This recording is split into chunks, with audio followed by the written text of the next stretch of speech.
Ladies and gentlemen, to Carmine's Arena, a cultural gourmet of information, if you will, a feast for your mind and soul. And now, without further delay, the man, the myth, the maestro, Carmine Arena. Greetings and welcome once again to Carmine's Arena, site of contest and conflict, venue for and of resolution. Resolution in terms of focus, remedy, and commitment, both yours and mine, to the preservation, the propagation, and indeed the celebration of Western civilization. In this segment of Carmine's Arena, we have arrived at the 100th episode, a milestone. But more importantly, if I've been doing my job, I can declare the programs to have become a touchstone, a type of stone formerly used to test the purity of gold or silver by the streak left on it when it was rubbed with the metal. Thus, the word touchstone has come to mean any test of genuineness or value. Though I can't have always been right, I have striven to being valid and authentic as a truth seeker. Thus, from the outset, I promised never to talk down to my audience, but promised to consistently look up to that audience. Thus, I remain content with my deep respect for the listener, and by my acknowledgement that I am earnestly a truth seeker, as opposed to an habitual truth teller. Ever mindful of the Oscar Wilde observation that if one tells the truth, one is sure, sooner or later, to be found out. I daily read widely and research deeply by dipping into the plethora of cultural publications which purport to convey the truth, the whole truth, and nothing but the truth. Rarely, upon close or even cursory examination, do they succeed. As well, they shouldn't. For to quote Mr. Wilde ever more insistently, he said in the old days, books were written by men of letters and read by the public. Nowadays, up to the public present, books are written by the public and are read by nobody. And well, they shouldn't be, because so much continues to be tainted by ideology and self-serving opinion, masquerading as thought. Why, even clinical so-called scientific papers published in peer journals have had to be all too frequently recalled because of falsified data reflecting only a greedy, gratuitous opinion feasting on anabolic steroids. Hype, and more hype in a computer-modeled fog and blog of tweets, twitters, and truancy from reality. Flights of fancy that fix what's not broken. Texted expressions of fleshless, disembodied twerps. Modern, of course, yet mutually medieval. For to be medieval, you are required to have no body. To be modern, you must have no soul. No body, no soul is the arid desert of our current culture, with mindless public opinions as plentiful as grains of sand in a barren environment where only cautious wisdom seeks after a promised oasis. An oasis inexhaustible and rich, with abundant reminders of a more deliberate and deliberative past. Whereas our new normal proponents appear satisfied to espy only mirages, which explains their inveterate thirst and incurable irritability. We hear an awful lot about love these days. It is about as authentic as pageant moms who doll up their so-called beloved daughters of 5, 6, 7, and 8, and like they were, well, 25, sexualizing them and objectifying them like a butcher's window display of tender beef. How different is the love of these pageant, ego-laden moms, for example, when you measure it against the validity of love as expressed by Elizabeth Barrett Browning in her quite perfect 43rd sonnet, which follows each rule of sonnet construction with precision and minus the pretty pose, and can be about anyone that is profoundly adored. It starts with a question. Listen, please. How do I love thee? Let me count the ways. I love thee to the depth and breadth and height my soul can reach when feeling out of sight for the ends of being an ideal grace. I love thee to the level of every day's most quiet need. By sun and candlelight, I love thee freely as men strive for right. I love thee purely as they turn from praise.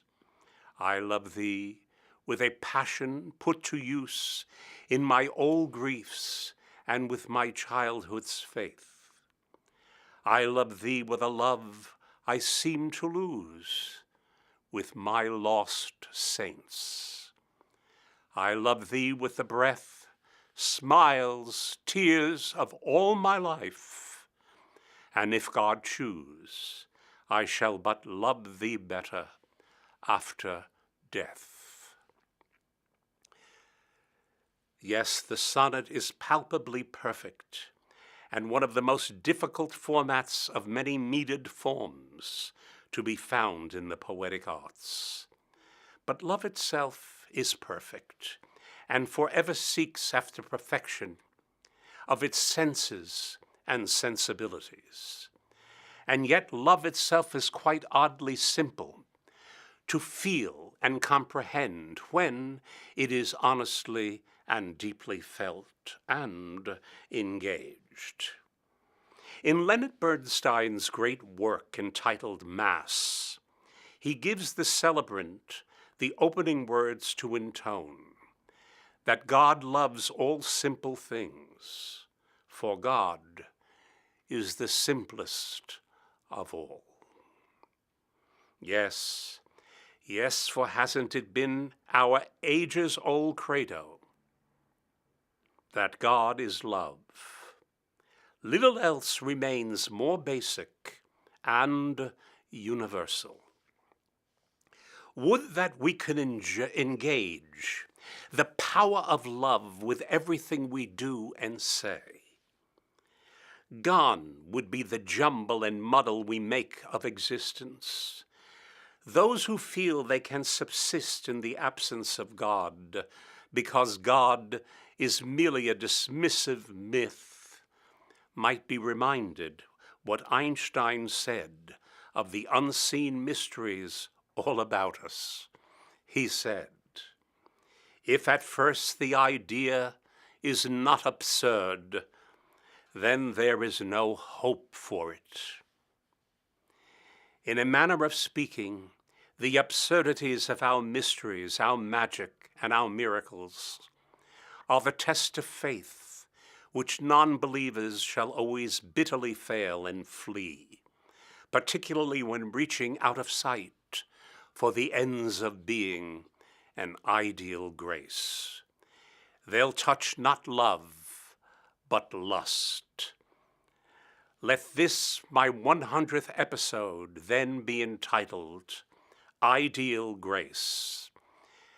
I choose this to help us both test contentions currently currying to random opinion about extraordinarily important cultural issues, of which the most singularly important is the raising and rearing of children, for to again borrow from the Browning sonnet, children like no one else will take us to the ends of being, but will those untutored ends afford them, now that they are grown, what Browning, God love her, called ideal grace. As things stand at the moment, ideals, let alone grace, are beyond the comprehension of all too many who don't select, but merely settle down to what they want, justifying it by comparing it to something worse. But why not compare to something better or best, ask I. But haven't we grown tired of those who compromise themselves and others? Their self-absorption routinely ornamented with affected piety and self-righteousness. They want no part of one soul reaching out of sight for the ends of being an ideal grace. It's now, this very moment, that matters. As for ideal grace, that is elitist claptrap. Thus, in a flash, love is replaced by scorn, as shield to bruised feelings, which sense losing the argument to the realities, rather that their preferred relativism measured not by such wacky notions as ideal grace, but by who is winning the argument's chase at a greater pace. All is haste, haste, haste, gimme, gimme, gimme it now. Is it so difficult to be simple? Is it too difficult to believe that the way we raise and rear our children says all there is to say about us, our future? Obviously, the future is society's child growing to adulthood. We've already mentioned the pageant child, all dressed up with no place to go except the wrong way against the trafficking, damned by mom, who's so well-meaning, butter wouldn't melt in her oleo mouth. Let us move on to other oily examples of children born with a job. The job being to legitimize their caretaker's behavior, rounded by their caretaker's dominion of opinion, yet always bearing in mind that the gold standard shall be my theme, gently borrowed from Barrett Browning. Love as an ideal grace, not a weak-kneed brace to shore up disgrace. Now hear this, in an exhaustive sociological study, the most careful, rigorous, and methodologically sound study ever conducted on children raised by homosexual parents, incontestably overturns the conventional academic wisdom that such children suffer no disadvantages when compared to children raised by their married mother and father. The study found, however, numerous and significant differences between these groups, with the outcome for children of homosexual caretakers rated suboptimal. Earlier, less rigorous studies that purported to show no difference have been conducted by openly homosexual researchers who have an ideological bias, so much for the scientific method, let alone ideal grace. This study that overturned earlier facile contentions is massive. I do not have the time to engage it as I would like. Thus, in short, the study finds that children reared by homosexual parents have lower educational attainment, reports less safety and security in their family of origin, report more ongoing negative impact from their family of origin, are more likely to suffer depression, have been arrested more often, if they are female, have had more sexual partners, both male and female, are more likely to be currently cohabiting, are almost 4 times more likely to be currently on public assistance, are less likely to be currently employed full-time, but more than 3 times more likely to be unemployed, and are nearly 4 times more likely to identify as something other than entirely heterosexual, are 3 times as likely to have had an affair while married or cohabiting, are an astonishing 10 times more likely to have been touched inappropriately by a parent or other adult caregiver, are nearly 4 times as likely to have been physically forced to have sex against their will, are more likely to have attachment problems related to the ability to depend on others, use marijuana more frequently, smoke more frequently, watch TV for long periods more frequently, have more often pled guilty to a non-minor offense. Thus, when it comes to gay couples adopting kids, every child has a right to have parents, but with respect. Not every adult has a right to have a child, let alone children. That also includes single women who have children from men they barely know, or choose from a list of sperm donors, about which more later. Right now, I must quickly address any who consider my recitations a result of homophobia. A dreadfully poor word, for phobia is an irrational fear.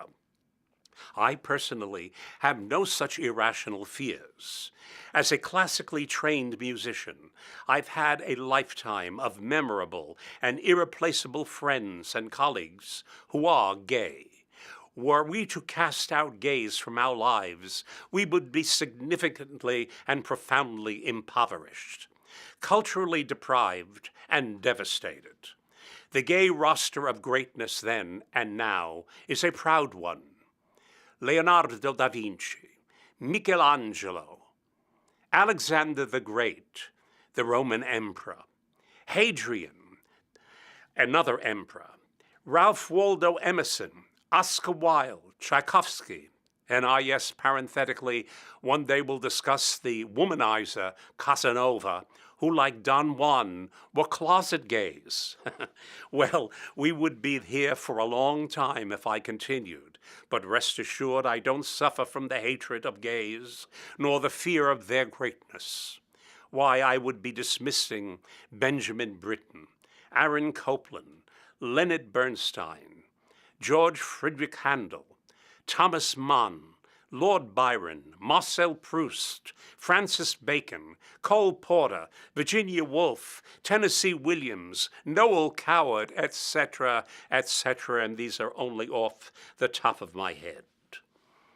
Yet homosexuals in civil unions, as adoptive parents, must give us pause. The asking of children to legitimize and conventionalize their caretakers is to replace simplicity with semantics, polarities with politics. We've come the sorrowful distance to legitimizing all too many of yesterday's no-nos. No-nos now become today's politically correct fashion. So much for parenting.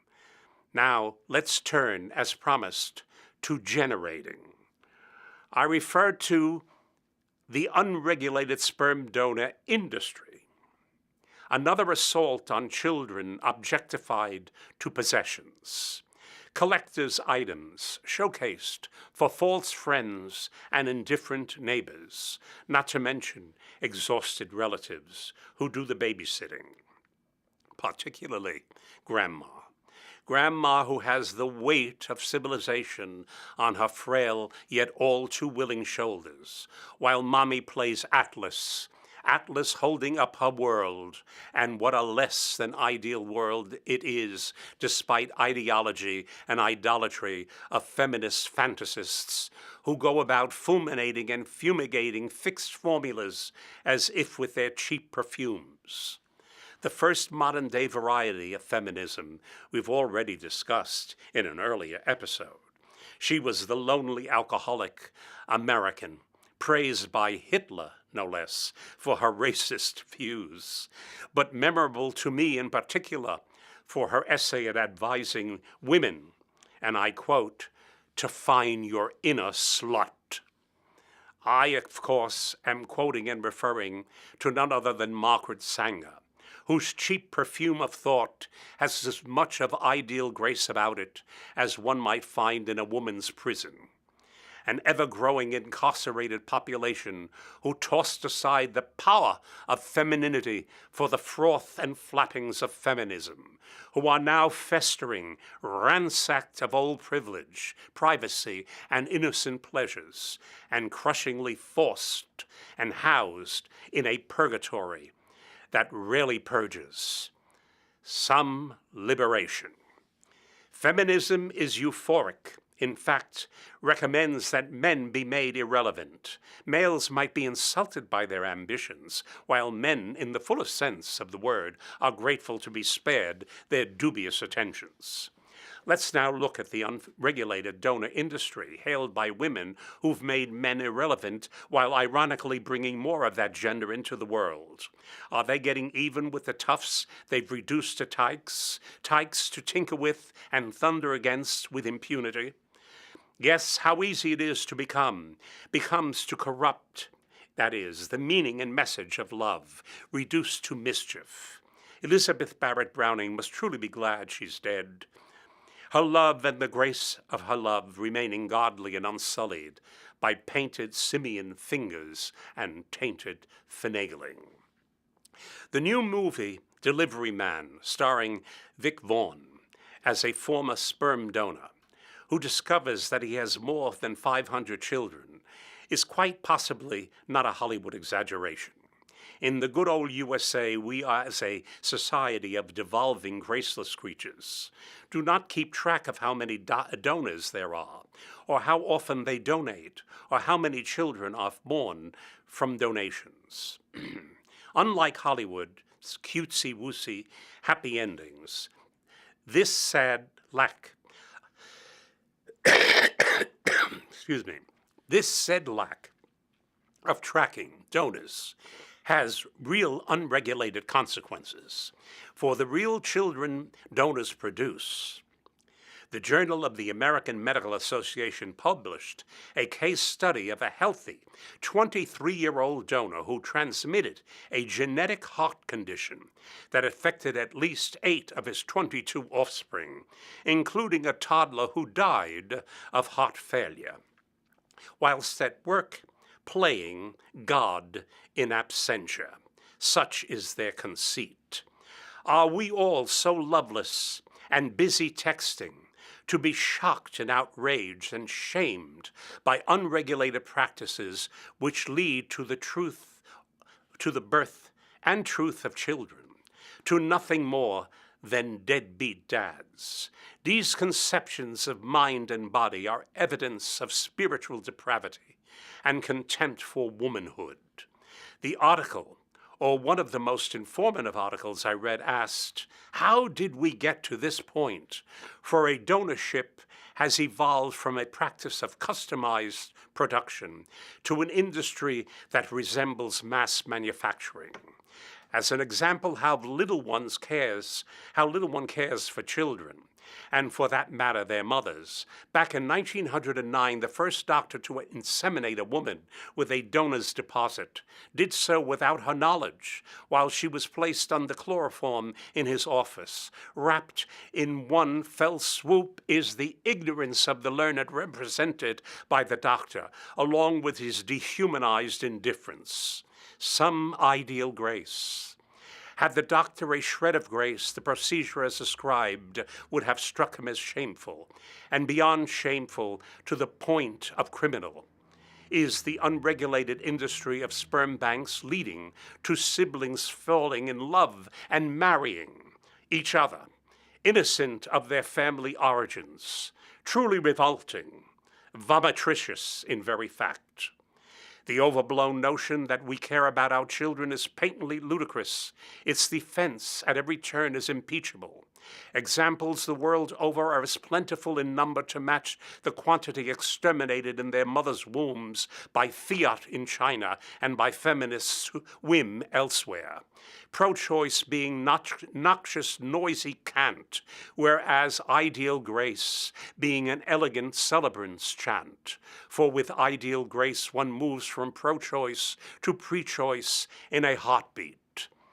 Before I sign off, allow me, for the sake of balance and out of collective sanity, to cite ideal grace being the daily accomplishment of countless fathers and mothers whose ongoing performance of multiple developmental tasks is deserving of our eternal gratitude.